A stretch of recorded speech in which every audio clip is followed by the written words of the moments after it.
Agar действительно prezidentga haqiqatan yetib borsa, to'sqinlik qilmasa, shu loyihani qo'llab-quvvatlaydigan bo'lsa, O'zbekistonda kambag'al qolmaydi deb 100% garantiya beryapsiz hozir.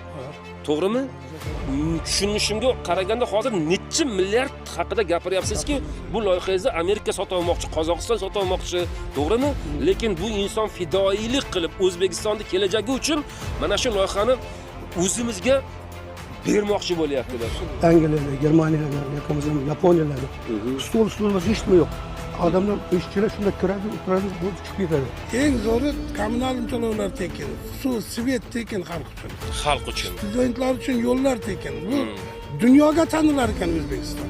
Endi qarang, mana shunga 100% ishonchman, chunki axborotlarni men simsiz olaman. Yoshlarimizga bu eng kerakli suv bilan havoday. Balansalarga bor, kasalxonalarga bor ishlamaydi. Shuni tushunyapman, to'g'rimi? Borib o'tirmaydi. Avtomatik lekin oylik oladi. Uyda o'tirib olaveradi. Ha.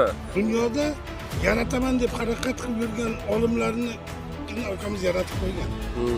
Xullas, hurmatli Haqiqat ovozi kanalini kuzatuvchilari, bu joyda sizlardan nihoyatda qattiq podдержка kerak bo'ladi. Ya'ni kim like bosib, fikrlaringni ijobiy qilib turib, keng tarqalishiga, qolaversa boshqa bloger, jurnalistlar ham bu agar suhbat haqiqatan manfaatli bo'lsa O'zbekiston kelajagiga, sizlar bu videoni tarqatinglarki, prezidentga yetib borsin. Bu